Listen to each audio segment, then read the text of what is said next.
IT and municipal minister పదవి అయితే కట్టబెట్టే అవకాశాలు మెండుగా కనిపిస్తున్నాయి. దాంతోపాటు ఉత్తమ్ కుమార్ రెడ్డి కూడా క్యాబినెట్లో కీలక పదవి కట్టబెట్టే అవకాశం ఉంది. లేదా ఇటు పంచాయతీ రాజు కానీ ఇంకా వేరే ఏదైనా పదవి కానీ కట్టబెట్టే అవకాశం ఉంది. సో అలాగే ములుగు ఎమ్మెల్యే అభ్యర్థిగా గెలిచినటువంటి సీతక్కకు కూడా కీలక పదవి కట్టబెట్టే అవకాశం ఉంది.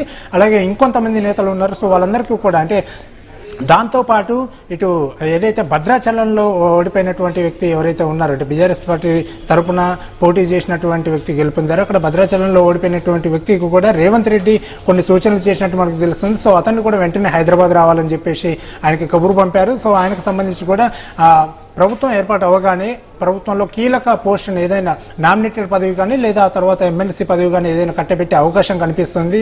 సో ప్రతి ఒక్కరిని కూడా దగ్గరికి చేర్చుకునే ప్రయత్నంలో ఇటు రేవంత్ రెడ్డి కూడా ఉన్నారు. అలాగే ఇటు బీఆర్ఎస్ పార్టీలో గెలిచి అంటే కాంగ్రెస్ నుంచి చివరి క్షణంలో మారి బీఆర్ఎస్కి వెళ్ళి బీఆర్ఎస్లో గెలిచినటువంటి వ్యక్తులకు కూడా కబురు పంపడం జరిగింది రేవంత్ రెడ్డి. వాళ్ళను కూడా మళ్ళీ కాంగ్రెస్ పార్టీలోకి జాయిన్ చేసుకోవడం కోసం ప్లాన్స్ అయితే రేవంత్ రెడ్డి చేస్తున్నారు. దాంతోపాటు ఇటు కాంగ్రెస్ నుంచి బీజేపీకి వెళ్ళి బీజేపీ తరఫున గెలిచినటువంటి అభ్యర్థి కూడా ఒకరు ఉన్నారు. సో వాళ్ళను కూడా మళ్ళీ తిరిగి కాంగ్రెస్ పార్టీలోకి ఆహ్వానం పలుకుతున్నారు. ఇటు ఒకవైపు సీఎం పదవి ఎవరికి కట్టబెడతారని ఒక చర్చ కొనసాగుతుండగానే మరోవైపు ఇతర పార్టీలో ఉన్నటువంటి అంటే కాంగ్రెస్ నుంచి వెళ్ళి అక్కడ గెలిచినటువంటి వ్యక్తులను కూడా మళ్ళీ ఇందులోకి తీసుకురావడానికి రేవంత్ రెడ్డి అయితే మరోవైపు అయితే ప్రయత్నాలు అయితే చేస్తున్నట్టు తెలుస్తుంది. ముమ్మరంగా ఆ ప్రయత్నాలు కొనసాగిస్తున్నారు.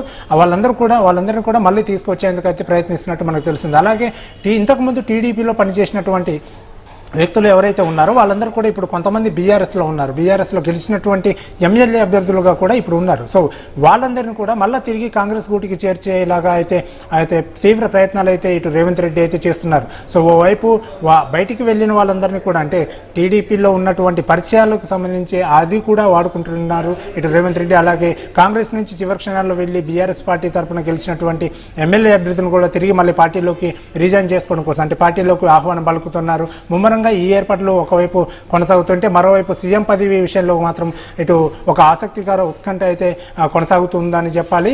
ఇది మొత్తానికి ఈరోజు సిఎల్పి భేటీ అనంతరము ఇటు హైకమాండ్కి అప్పగించారు. ఖర్గే సమక్షంలో ఇటు ఖర్గేకి ఈ బాధ్యతలు అయితే అప్పగించడం జరిగింది. ఖర్గే ఎవరు సీఎం అనే దానిపై తెలంగాణలో ఎవరు సీఎం అనే దానిపై అయితే తర్వాత ఇంకా మరికొన్ని గంటల్లో మాత్రము ఇది తేలనుందని చెప్పాలి. సో మొత్తానికి ఈరోజు ఒకవేళ డిక్లేర్ అయితే ఈరోజు సాయంత్రము సీఎంగా ప్రమాణ స్వీకారం రాజ్భవన్లో కొనసాగే అవకాశం రాజ్భవన్లో ప్రమాణ స్వీకారం జరిగే అవకాశం ఉంది.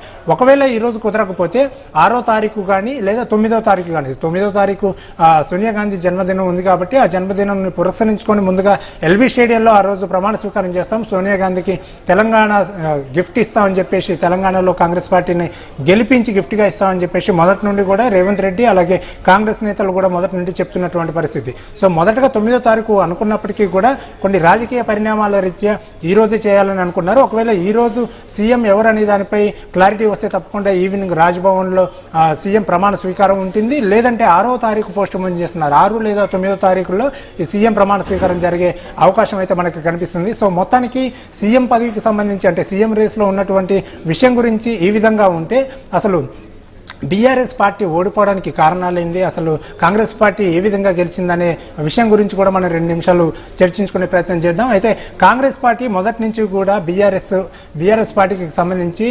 దుందుడుకుగా ముందుకు వెళ్తున్న పరిస్థితి చూస్తున్నాం. కాంగ్రెస్ పార్టీ అధికారంలో ఉన్నటువంటి బీఆర్ఎస్ పార్టీని దూకుడుగా వ్యవహరిస్తూ ఎదుర్కొంటూ కూడా ప్రచారంలో జోరు చూపించిందని చెప్పాలి. ఈ విషయంలో రేవంత్ రెడ్డి నిర్వహించినటువంటి విజయబేరి యాత్ర అలాగే బట్టి విక్రమార్క నిర్వహించినటువంటి పీపుల్స్ యాత్ర పాదయాత్ర ఇవన్నీ కూడా ఇందులో కీలక పాత్రలు వహించాయని చెప్పాలి. కీలక పాత్ర వహించినటువంటి వివే ఈరోజు కాంగ్రెస్ని కేవలం విజయపథంలో నడిపిందని చెప్పాలి. అలాగే దాంతోపాటు కాంగ్రెస్ మార్పు కావాలి, కాంగ్రెస్ రావాలి ఈ స్లోగన్ని బాగా ప్రజల్లోకి తీసుకువెళ్ళడం జరిగింది కాంగ్రెస్ నాయకులు. ఇటు సోషల్ మీడియా ప్లాట్ఫామ్స్ వాడుకొని అలాగే బయట అడ్వర్టైజ్మెంట్లో వేసుకొని అలాగే ప్రజల్లోకి అంటే పాటల రూపంలో కూడా కీలక పాత్ర వహించాయి. ఇవన్నీ కూడా కీలక పాత్ర వహించాయి కాంగ్రెస్ను విజయపథంలో నడపడానికి. ఎట్ ది సేమ్ టైం ముఖ్యంగా చెప్పుకోవాలి, బీఆర్ఎస్లో ఉన్నటువంటి ఆరుగురు మంత్రులు పరాజయం పాలయ్యారు. సో ఇది కీలకంగా చెప్పుకోవచ్చు.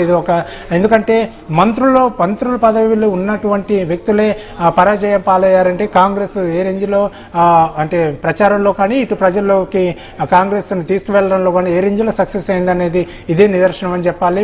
6 మంత్రులు బీఆర్ఎస్ మంత్రులు, అలాగే